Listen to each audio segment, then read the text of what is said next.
Dr. Shastri, I want to bring you in because yes, there's DK Shivakumar as the only deputy CM. There's the Chief Minister, Mr. Siddaramaiah. But once again, talking a bit about the 8 cabinet ministers who would be taking oath today. You know, there can be chatter, especially on social media, that the Congress has been unimaginative. But if you look at it in the first list, the Congress has been been smart and astute in terms of picking the names that they have picked. Practically every community, and we do know that Karnataka, especially where politics is concerned, is entrenched in caste politics. Every community, every caste given representation, even with the likes of certain leaders, that have been given representation, like Mr. Ramalinga Reddy. The sheer fact that BBMP elections that would be now announced very soon. He's an influential leader coming in from Bengaluru. On the other hand, the SC vote which drove, the Congress to power, you've representation both where you come down to the right and the left with Mr. Munappa and Mr. Parmeshwara. On the other hand, even the scheduled tribe where Jagdish Reddy, the Jakri Holi is concerned. You're right, Preeti. The cabinet's the first cut of the cabinet clearly represents the fact that the Congress has got its arithmetic right. Let me add a point, Preeti. It's not just the case of Ramalinga Reddy. There are 3 of these 8 ministers who are actually elected from Bangalore City.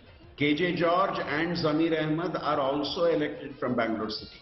So you've taken care of all representations, minority representations, as well as Mr. Reddy and BBB MP elections which would be coming in. You know, right. The Congress has been smart in that. But my only, of course, that may be expecting too much. Possibly one fresh face, ideally a woman fresh face in the ministry in its first round, would have, I think, completed the picture, because now there is no new face in the ministry and there is no woman representative. We have been emphasizing this point, Preeti, that woman vote was what actually pushed the Congress to power. And maybe, even if it is symbolic, a representation to a woman MLA in the first Council of Ministers, I think would have indicated a very important commitment that the Congress party is making. Hopefully it will be done in the second term. Well, Dr. Shastri, I couldn't agree with you more on that. We've spoken about it at length. And, Rahul Srivastava, I want to bring you in on this. Election after election, we're actually seeing the emergence of this new vote bank, which doesn't subscribe to old political cliches when it comes down to voting in terms of caste lines or religious lines. The women vote bank has always quite bucked the trend, and I can't, emphasize it enough.